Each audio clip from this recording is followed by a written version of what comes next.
the Roads and Transport Directorate. The session this afternoon will be on the ongoing review of the Roads Act, specifically looking at the options paper that was released a little while ago, and we've got a couple of speakers here from Transport for New South Wales to speak to this matter. In the interest of time, I'll jump almost straight into it. I'll just quickly introduce our two speakers. So we have Lauren Allen, who's the Executive Director of Technical Design and Engineering, and then Ben Sebialak, who's the Manager of Movement and Place. So I might pass over to Lauren to give us a bit of an introduction from the transport side. Thanks, Lauren. Thank you, Josh. Hi, everyone. Good afternoon. As Josh mentioned, my name's Lauren, Executive Director of Technical Design and Engineering here at Transport, but I'm also one of the SteerCo members for Transport on the Roads Reform Act. So as we kick off today, I want to acknowledge country. I'm actually joining you from Wongal land today, and I'd like to pay my respect to elders past and present. In order to get us kicked off today, I thought it's probably important to set a bit of context. Including the significant reform agenda that is being driven by the New South Wales government, fundamentally focused on creating a more vibrant, sustainable, resilient and inclusive state. So these reforms encompass a broad range of initiatives, including planning reforms designed to facilitate and increase housing supply, and the delivery of enabling infrastructure. So key elements to some of these reforms include vibrancy reforms, which are about reimagining the use of outdoor spaces and streets to bring communities together and support arts and culture in the tourism sectors. Climate and biodiversity reforms, which aim to reduce the environmental impacts on society, as well as initiatives which make both metropolitan and regional roads and bridges more resilient to severe weather events. Health and social equity reforms, which ultimately strive for a healthier and more inclusive state, and one that ensures that no one's left behind. So against this backdrop, it's timely and necessary that the Minister for Roads, Jenny Aitchison, and the Minister for Transport, John Graham, have commissioned Transport for New South Wales to take a strategic review of the Roads Act 1993. So the current Act's been in place for over 30 years, and as all things, there's a clear need for this to remain fit for purpose and responsive to the challenges that we face in the future. Obviously, the current Act is outdated and no longer aligns with modern transport planning practices or the evolving expectations of the community. So these reforms are under discussion, are essential to supporting government's priorities, including housing supply, vibrancy, sustainability and inclusive mobility. And importantly, there's also a strong emphasis on empowering local government decision-making, enhancing governance and helping cut red tape for faster, more effective outcomes. So this review also addresses the critical issues of safety, accessibility and equity for all road users, and particular attention must be given to the vulnerable members of our community who remain at the centre of future regulatory frameworks. So modernising this Act is essential to supporting innovation, embracing emerging technologies and ensuring regulatory flexibility, and we must be able to keep pace with change. So we recognise that roads and streets serve far more than just the movement of vehicles. Early engagement through this review has made it clear that stakeholders want corridors to be recognised as a multifunctional public space. And through this review, we're seeking opportunities to simplify processes and make road management more efficient and straightforward. Ultimately, our aim is to establish a modern regulatory framework that accelerates the delivery of key government commitments, housing, vibrancy and equity, while streamlining roles and responsibilities and reducing administrative burden on councils. This is a crucial direction for the future of road management in New South Wales. So there's lots of opportunities to get involved. Today is just one of those sessions to give an overview of where we're at, but we're really hoping to capture as much input and much of your voice as possible as part of this review. So let's get into the detail. I might hand over to Ben to run us through what is actually in the Roads Act review and where we're at. Over to you, Great. Ben. Thank you, Lauren, and it's great to see so many people from IPWEA along to this webinar today. Thank you, IPWEA and Josh, for hosting us. So I might just start from some pretty basic things about what the Roads Act in New South Wales does and where it sits in kind of this broader suite of legislation that we have to govern our public spaces. So the Roads Act we can think about as being the act that deals with the road itself, the road as an asset, if you like. So it really covers four main domains. The first being network development, so the opening and closing of roads, that sort of thing.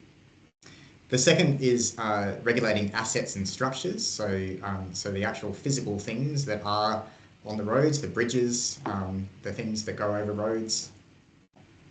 Regulating temporary and licensed activities, so construction works, a big one of those, and many of you as employees of councils would be dealing with things like Section 138 approvals for those licensed activities that happen, including events.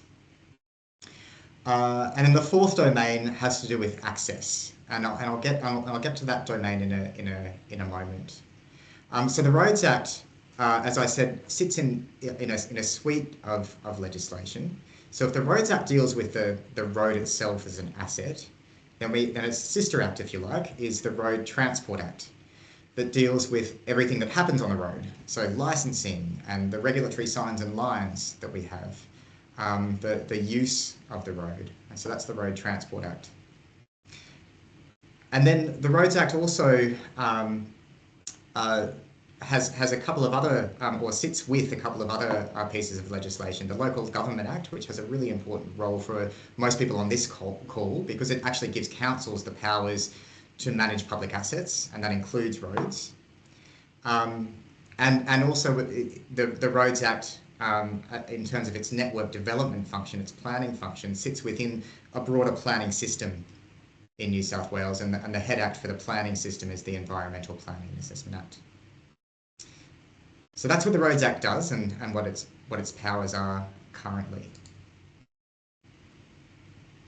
And so I mentioned that domain of access, and we can really think of that domain as the codification of some pretty ancient legal principles in British common law. So the first legal principle has to do with the passage of people. It's often people and goods. It's often referred to as the common law of the highways, or the right of passage. And there's certain parts of the network that preference that principle. And we often refer to those parts of the network as roads, right? So roads are primarily for getting from A to B, that right of passage. In fact, the purpose of roads is largely to save time, right? Get from A to B in the most efficient way possible. And then there's other parts of the network that are about this other common law principle, and that's the right to property access. So everybody has the right to access private property from a public road. And we often call those parts of the network streets, right? So if you think about a highway, like a state highway that runs through regional New South Wales, in between towns, the other name for that highway might be something road. And then when it goes through those towns, it becomes the main street of that town. So it still has that important movement function as a highway, but it also has an important place function. And streets, in fact, are the living rooms of our cities, right? It's the place where all of the economic activity happens. It's the place that gives people the address of where they live. So I've talked about those two extremes, right? The right of passage on the one hand and the access to property on the other hand. And we can think of those as kind of the main roads part of the network, which preference rite of passage, and the civic spaces part of the network, which really preference the access to property. But when we really look at the network, it sits on a spectrum, and most of the network sits somewhere in the middle. There are the main streets or local streets, and in fact, about 80% of the network is indeed local streets, those neighbourhood streets where we all live. And so what the legislation tries to do by codifying these two legal principles of rite of passage and access to property is dial up and down those two legal principles on different parts of the network. So on motorways, for instance, we don't allow direct property driveway access for very good reasons, because we want the efficient movement, and if you have a property nearby, well, you need to build a service road.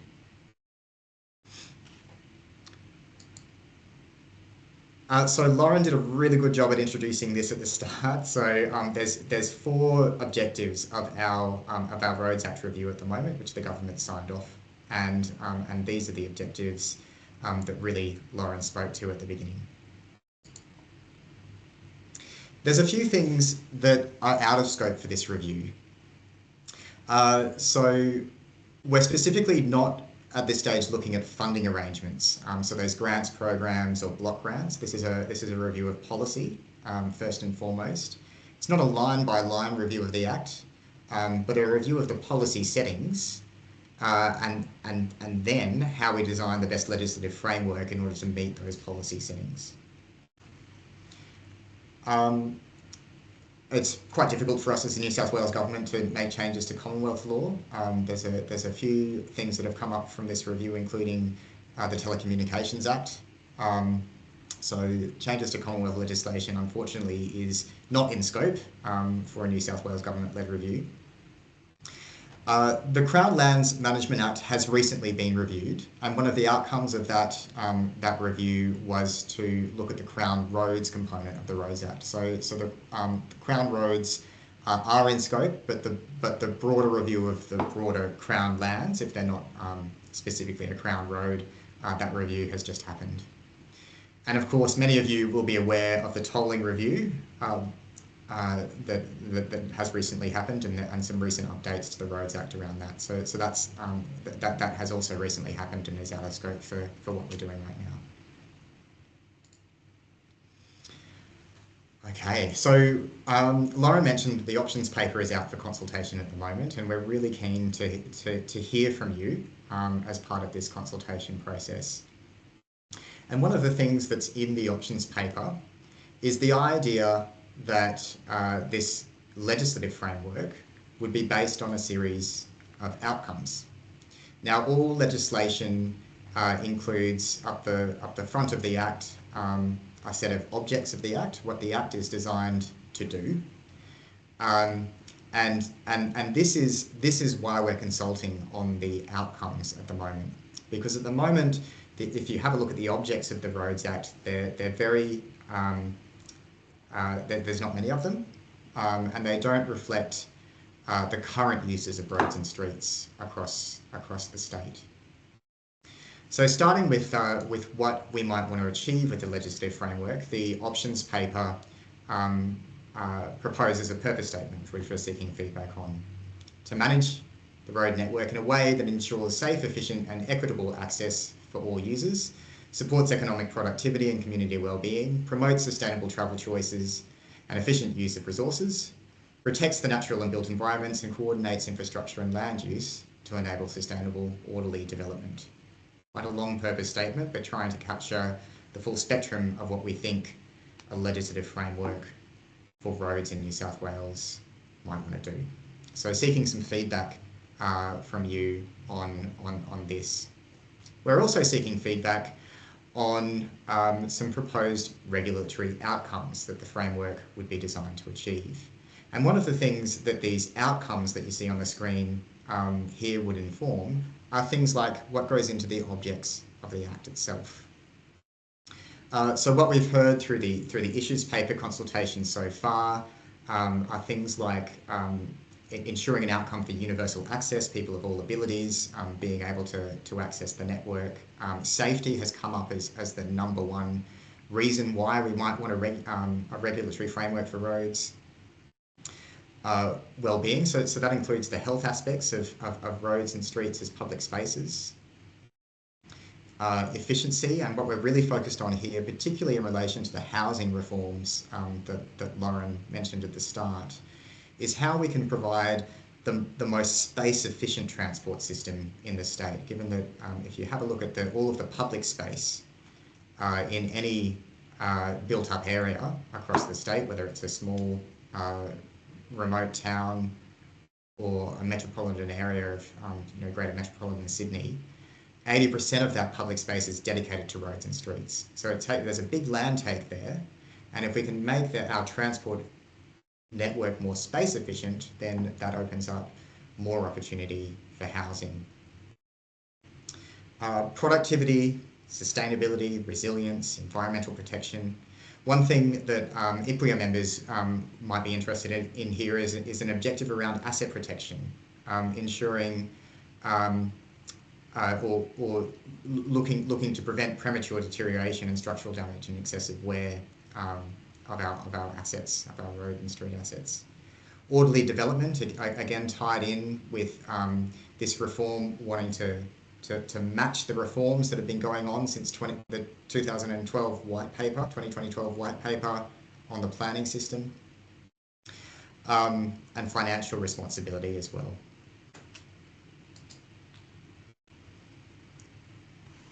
So the options paper itself, as well as an outcomes framework, which we've just talked about, also proposes a series of models for reform that the legislative framework could be based on. And what the options paper does is it brings together the work that we've done to date. So we started this conversation back in February with the issues paper, and that was really a conversation which many of you were involved in to understand what the problems and issues are with the current legislative framework. From that, we held a roundtable and started working on some solutions to those problems. We put out a consultation report, and we brought those solutions together into a series of 3 regulatory models, which I'll talk through in a moment. The aim of this government is to have a bill before Parliament within this term of Parliament. So we're quickly running out of time, and our aim is to get something before our ministers by the beginning of 2026, in time for this term of Parliament.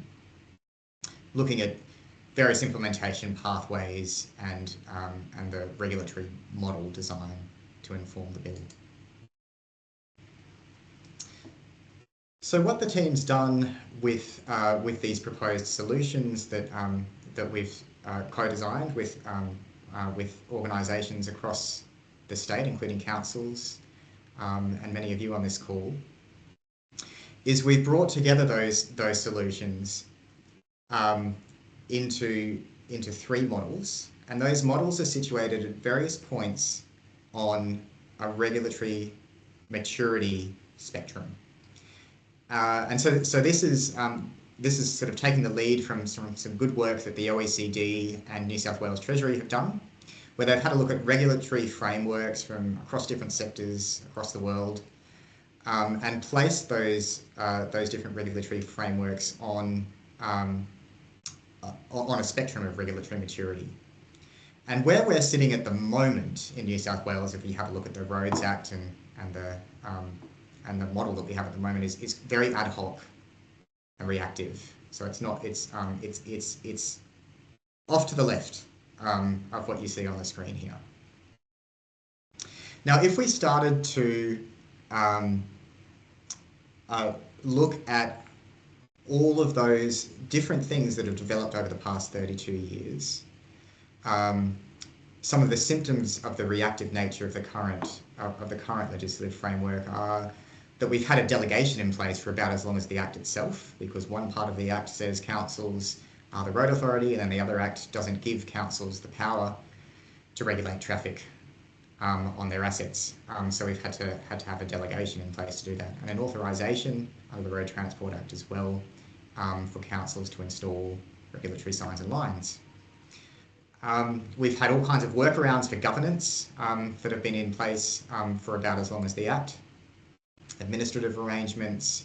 Much of our maintenance of our assets is dealt with in contract law, not the legislative framework, with individual contracts held between Transport for New South Wales and councils as the local road authority.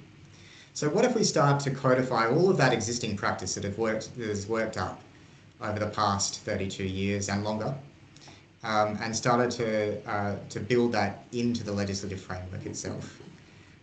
What that could do is provide more of a rules-based system where everybody's sort of understands upfront the way the system works, provides more certainty for all parties involved, and provides a bit of a common playing field.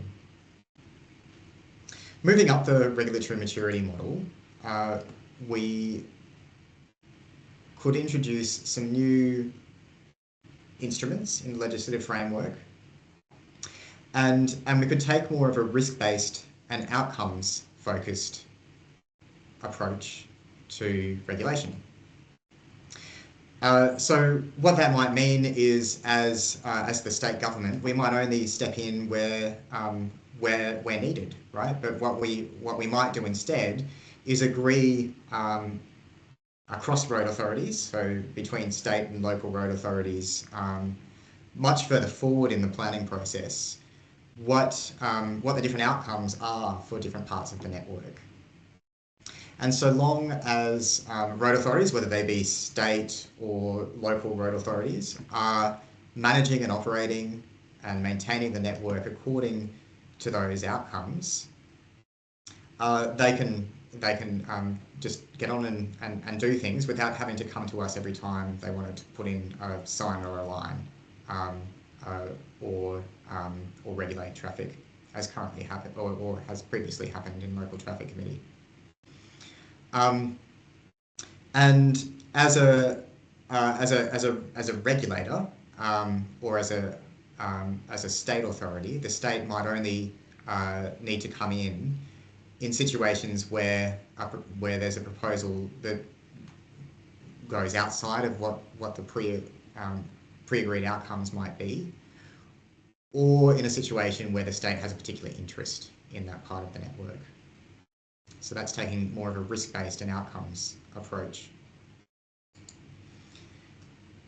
And then sort of moving up to the top of this regulatory maturity model,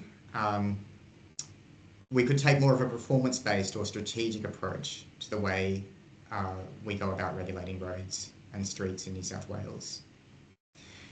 And this is kind of taking some cues from the different infrastructure sectors that exist in New South Wales. And if you have a look at roads as an infrastructure sector, it's a lot bigger than all other infrastructure sectors combined. You know, if you add up electricity, water, gas,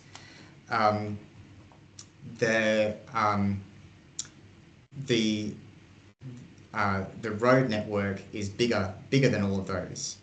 Yet the roads sector is the only sector that does not have a body that sits above all of the operators of the network to provide that system stewardship role, to set those targets for the network, to take that network-wide approach, to monitor and report against key performance indicators for road authorities.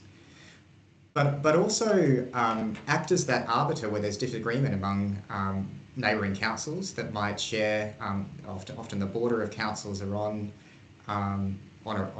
follow the centre line of a road, and those two neighbouring councils might have different objectives for what they want to do with that local road. Or what is often the case is that a road might have state interests on the road, which might be different to the local interests, and currently there's no mechanism or arbiter for those differences of opinion. Susan's just written a note to ask if there's any questions at this point before we move on. Now that's going a bit off script, but Josh, do you see anything in the chat at the moment? No, not at this stage, Ben. So Okay. yeah, happy to Alright, keep great. going. Yep. Okay. So let's work through some more of what's in the options paper. So one of the big moves that's proposed in this options paper under Model 1 is seeing how we can align or seeing whether it's worth what the benefits might be to align the maintenance, the underlying asset owner or the landowner, and the authority in the legal framework. Currently, maintenance is worked out through individual maintenance contracts in contract law that sits outside of the legislative framework, and that sits very differently to who the roads authority is, which is defined in our legal framework, and that is different again to who the asset owner might be, which is worked out again more in the administrative system through our system of state, regional, and local roads. So what if we sort of codified all of that existing practice and worked out some common boundaries of responsibility, both in urban and rural areas, and codified that into our legislative framework to set some common rules across road authorities and align how the maintenance, the road authority, and the landowner. So that's one of the big moves. Another one of the big moves in the plan-led approach is introducing a series of new legal instruments. So we currently have the Act, the legislation, and we have the regulation. But what we could do is also introduce a series of legal instruments that are more spatial, taking some cues a little bit from the broader planning system. And really there's three sets of instruments that we could include under the plan-led approach. So the first would be a spatial layer that defines those boundaries of responsibility, those administrative responsibilities in the network. And that could be a spatial layer that sits up there on the New South Wales planning portal alongside all of the other spatial information that's used in planning. So a property developer, for instance, could not only see what the land use zoning is for their parcel of land, but they could also see who's responsible, whether it's council or Transport for New South Wales, for that particular part of the network administratively. So that could be a spatial layer as a legal instrument. The second set of legal instruments that the options paper proposes in the plan-led approach is a series of control layers. And you can see those on the screen here. We've got property access controls, pedestrian controls, bicycle controls, on-street public transport, heavy vehicles. And so the idea of those control layers is to be a little bit more specific about the reasons why the state has interest in certain parts of the network, whether it be a state road or a local road. So that's separate to the administrative arrangements, and it's kind of decoupling the system that we have at the moment. Because right now we have this kind of in-between administrative category, in between a state and a local road that is regional roads. And really when we unpack why, or the reason for those regional roads, it's there's some reason why the state might have an interest in those local roads, right? And why the state might want to support councils a little bit more in those parts of the network for maintenance, etc. And so what these control layers could be is a way to give councils more targeted support for for the reasons why the state has interest in those parts of the network. So the state is interested in this road here in Smith Street, Parramatta, because it is an important on-street public transport corridor, and that rather than the blunt instrument that we have at the moment with the regional roads, that could in turn inform a more nuanced and possibly targeted approach to our block grant funding, etc. And then the third set of spatial layers, or the third set of legal instruments, is what you see on the screen here. So what we're referring to this as is road network operating plans. And the idea of these is that both state and local road authorities would get together and agree to how different parts of the network, different streets and roads on the network, are going to be operated. And the idea is to bring forward the decision making much further forward in the planning cycle, to almost match where land use zoning is with local environment plans, but more in a kind of network operation sense. So what we would agree to is from a standard instrument of different street and road types, we would agree to what the different street and road types are for every street and road within a local government area, and what would be in that standard instrument are the objectives of that street type. So what that street is for, primarily used for, what can be done on that street with and without consent from a roads authority, and what can't be done on that street. And so long as road authorities, whether it be a state road or a local road, are operating within that road network operating plan, the state government as a regulator, as the regulator, doesn't need to step in. So the idea is to give much more, is to bring forward the decision making, provide much more certainty to everybody, and step right back at the end of the planning process to just let councils get on and do what they do best. All right, and the third big move that I just wanted to touch on is this idea of institutional change. Now, I spoke about this a little bit to begin with, but what this is really recognising is that often our staff at Transport for New South Wales, my colleagues, wear two hats, right, and have done going right back to RTA days, through RMS, possibly even Department of Main Roads, where the same person often is acting effectively as a state road authority, although that is not their often their legal role. And that same person often sits on local traffic committee and is advising councils on local decisions, local regulatory sign and line decisions.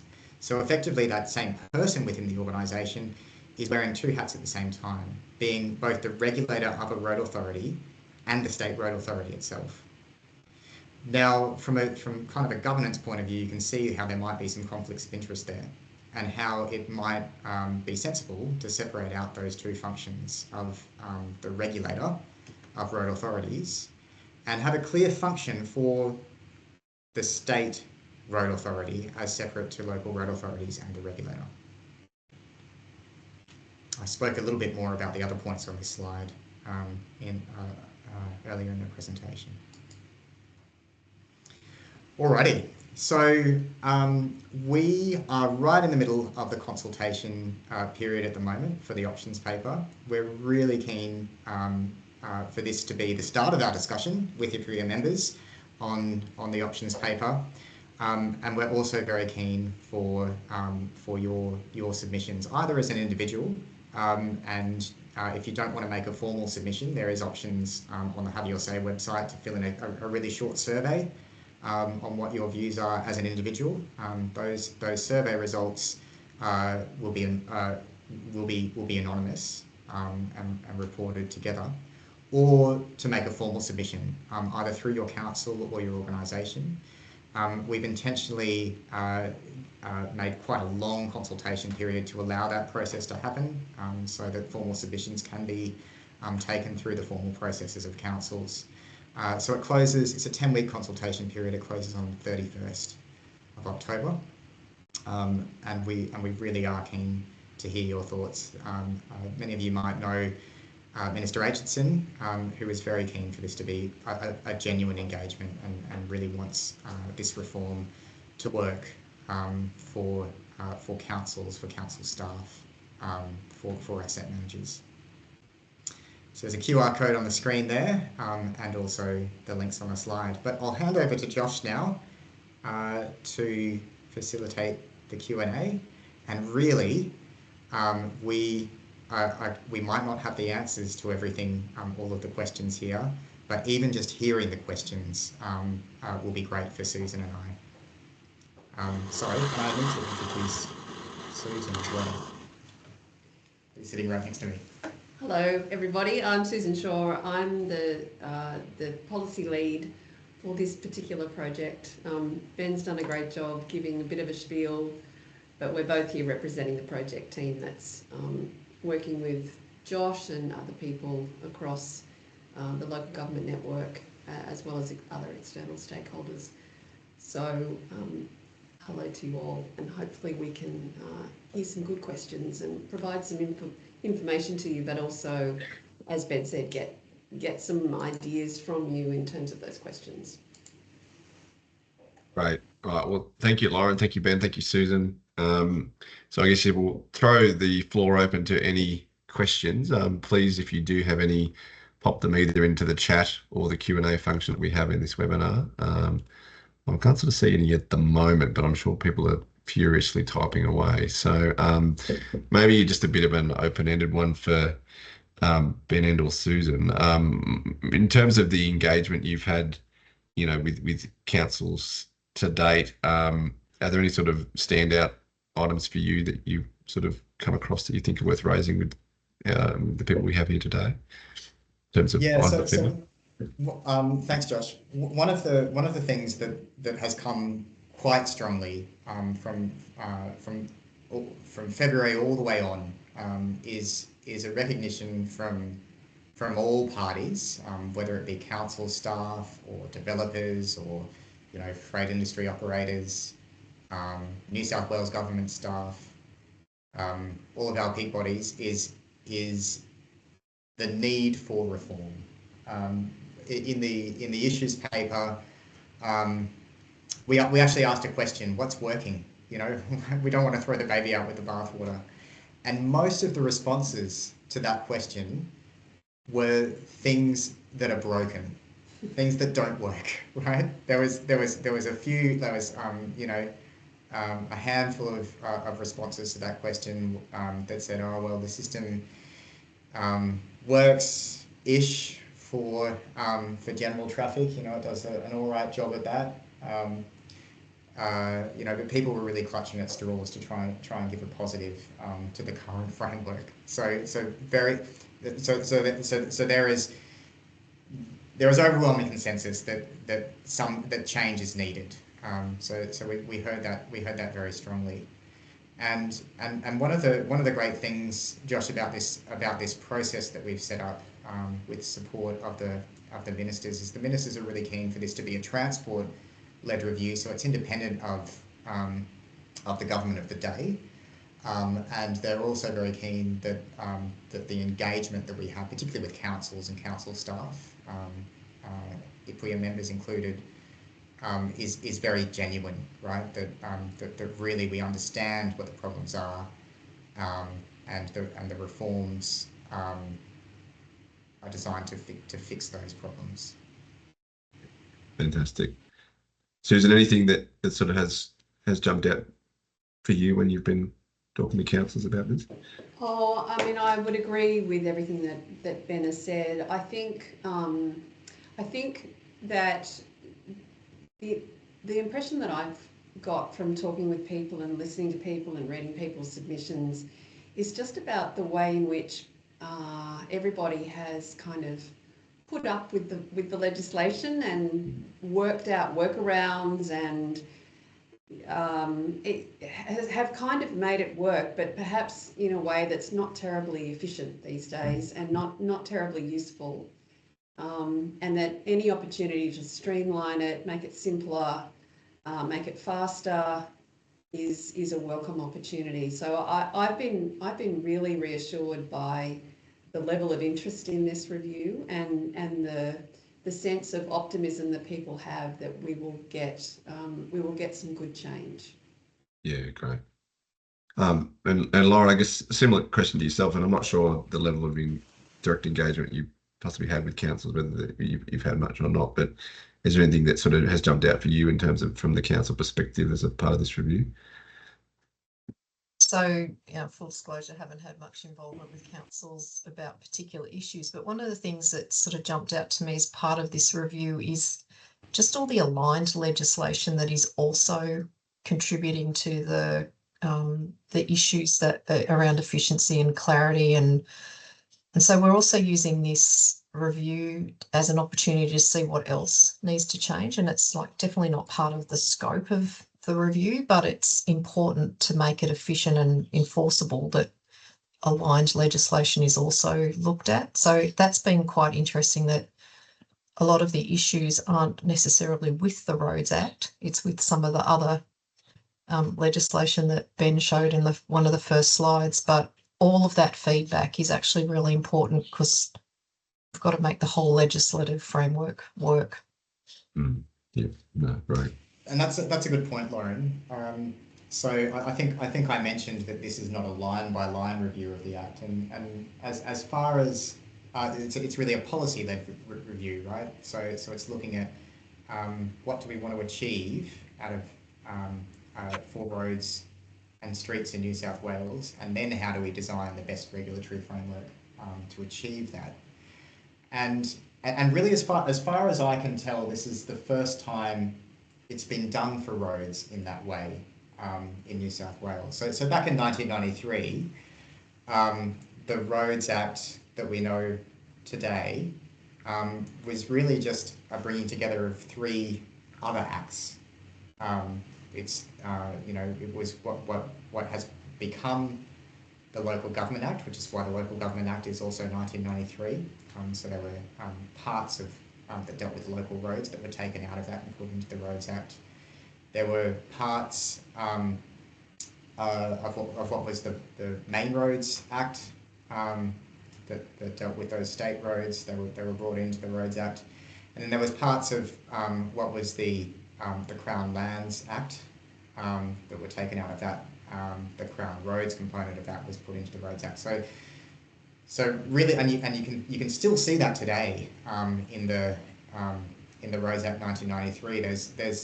There's sections of the Act that have just been almost just lifted out of those ancient acts and just smashed together in the current Act we see today. And that's one of the reasons why there's a lack of consistency when you read through the Act, right? One part of the Act might be making councils the road authority, but then another part of the Act, the other part of the Act doesn't give the councils the powers that they need to be a roads authority, right? It was so there's inconsistency, and that's one of the reasons for the inconsistency, is because even from day one, it wasn't a policy-led type approach, starting with what do we want to achieve and then designing it that way. It was just looking at the different lines of all of the different legislation and smashing them together.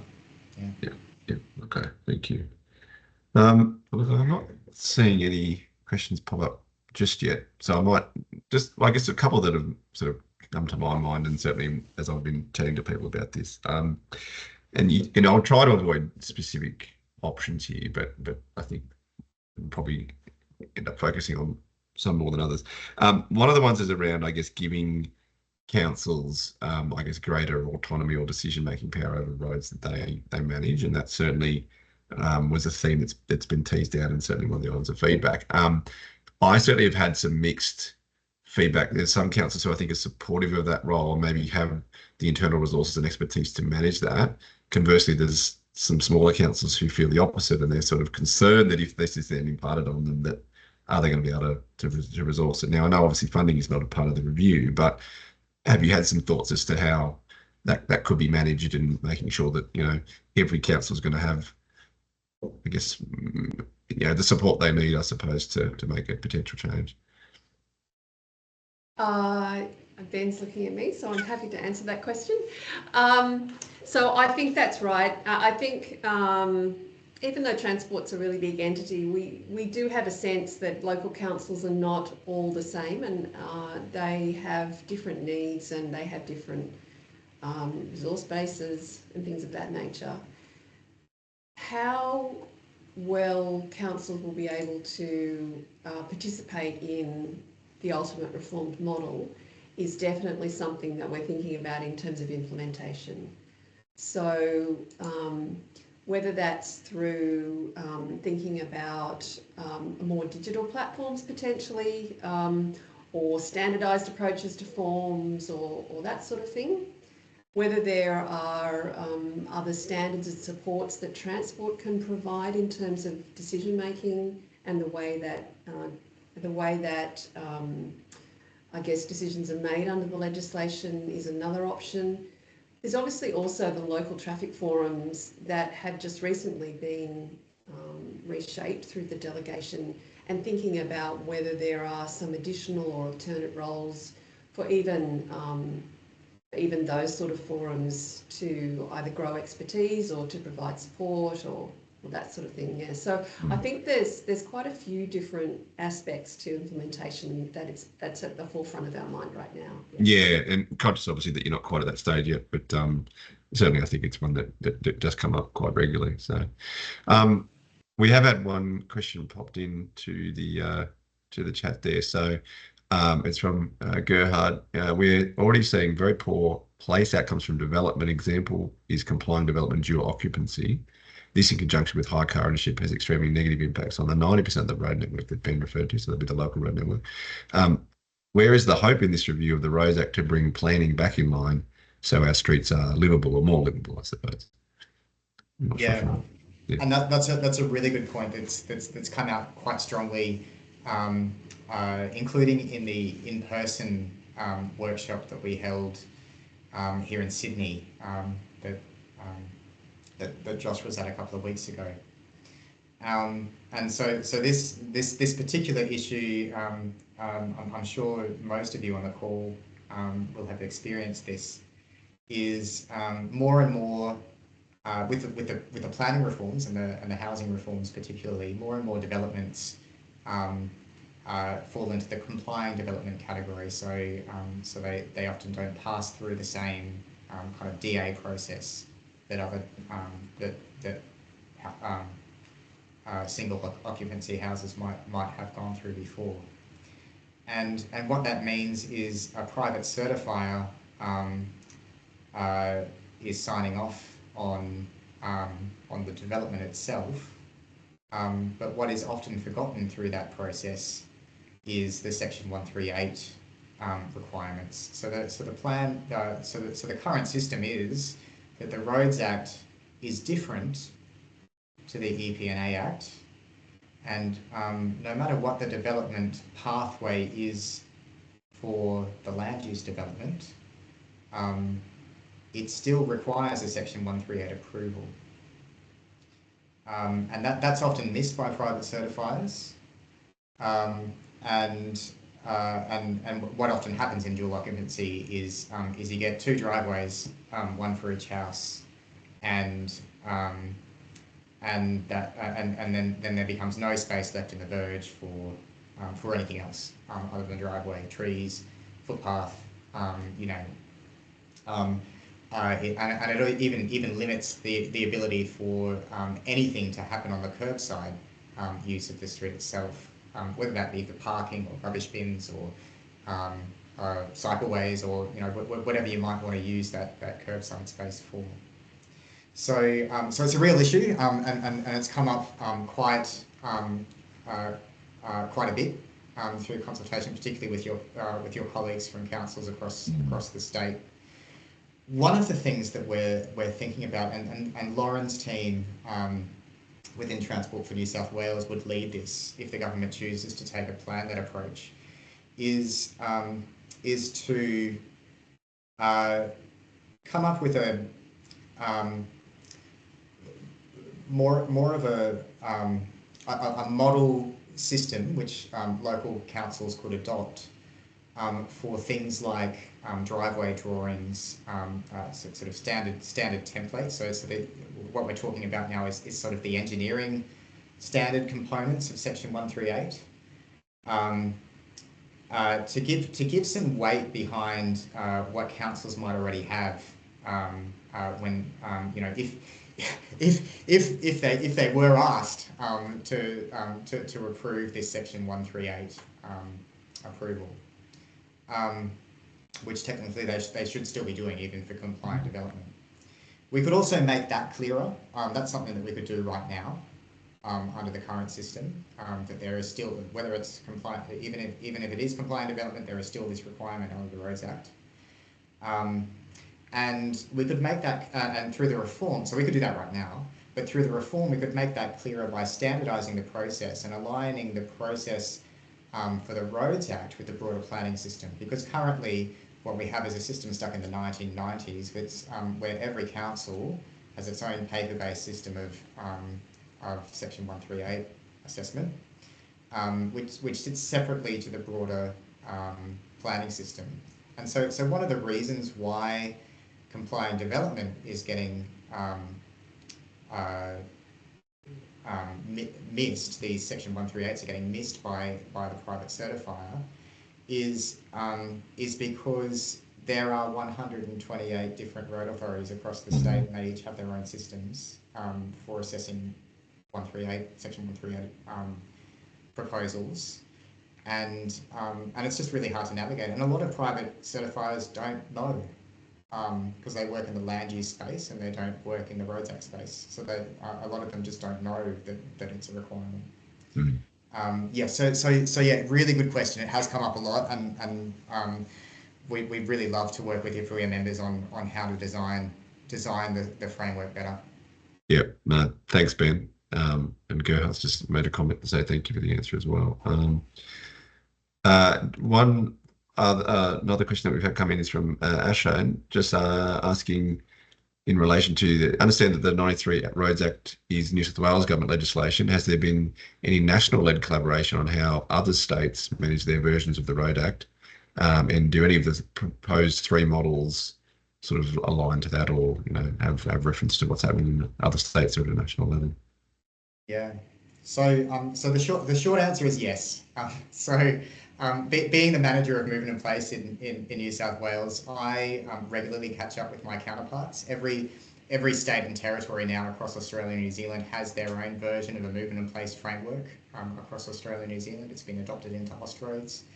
And we're each at different stages in the development of our frameworks, and we've started at different points.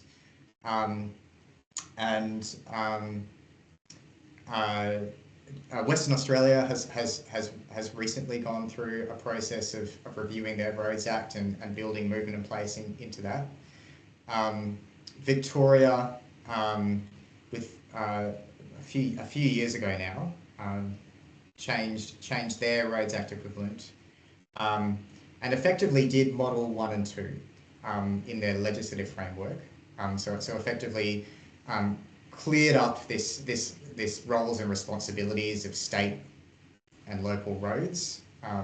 So they did that, but they also inserted transport planning in the legislative framework that they have. Now, the lesson that we can learn from that experience in Victoria is, while they might have put these transport plans in their legislative framework, a new minister came in, a new government, and they decided not to write the plans.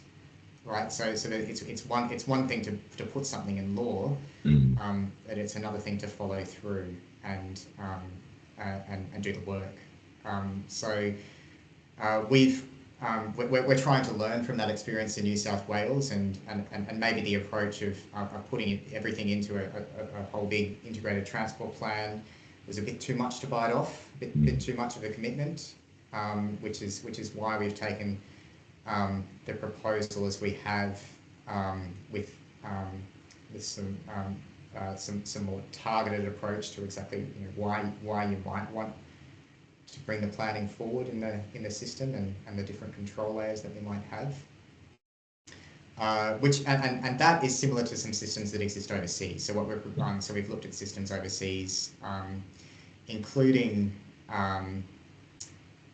places like Norway, who up until last month achieved Vision Zero. There were 4 deaths last month, unfortunately.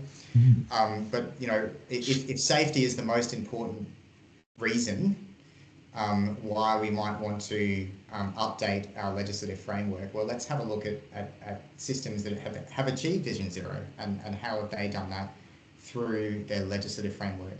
And the answer is, if you look at places like Norway, they've taken more of an outcomes-based approach. So for professions like engineering, the Act sets out the outcomes for what you want to achieve on different street types in the network, and then it's up to us as a profession of engineers to design and manage and operate those parts of the network in accordance with those outcomes. So rather than trying to legislate for every single sign and line and all the various different street types down to the very prescriptive level, that almost where we're at today, that's where places like the Netherlands were back in the 1970s, right?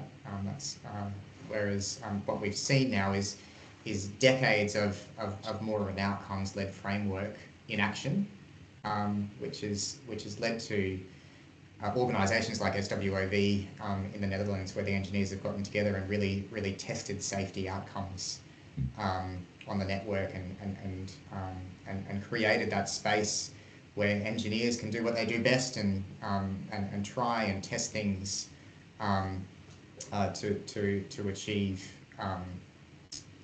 safer roads and streets. Great. Thank you, Ben. I'm mindful that we're almost out of time. I think we've got 2 minutes left, so there's no more questions. I might just quickly go around if there's any last sort of thoughts from our 3 presenters. So, Ben, anything more you wanted to raise or mention? Oh, look, I think I've spoken enough, but just we're really keen to hear from everybody, and I really do want this to be the start of our conversation with IPWEA members. So feel free to reach out, either through the Have Your Say website, through Josh, or the contact us email address on the Have Your Say website. Susan? Right. Thanks, Ben. I guess, yes, I would just encourage you, because we are, whilst we're waiting to get your feedback, we are actually also doing some further thinking ourselves. If something comes to mind and you have questions, please don't hesitate to post them to us, because that helps to strengthen and test our thinking as we're going through this process as well. So I can only encourage you to participate as much as you have the time and interest in. Yeah. Right. Thanks, Susan. Lauren? I reiterate what my colleagues have said. We don't have all the answers. We're very keen to have a different outcome that meets our ministerial requests, but we need perspectives of all stakeholders and users to make sure we really understand the issues that any change in this Act would create for people. So lots of opportunities to get involved and have your say. Please take them so that we make sure that we set this up for the next 30 years in a solid manner. So thank you for the opportunity for letting us to come and present, Josh. No, you're very welcome. No, thank you, Lauren. Thank you, Susan, and thank you, Ben, very much for your presentation today. We have recorded the session, so it'll be available for people to view after the fact, if you were able to make it or not. Just a quick plug, our next webinar will be on Wednesday the 15th of October, which will be around our asset management maturity project that we're working on. But just to wrap up this session, as has been said before, there's lots of opportunities to engage. I'd encourage all of our members to put in a submission under the options paper. IPWEA will be doing a submission as well, so feel free to get in touch with us if you have anything you want included. And thank you all for attending, and enjoy the rest of your day.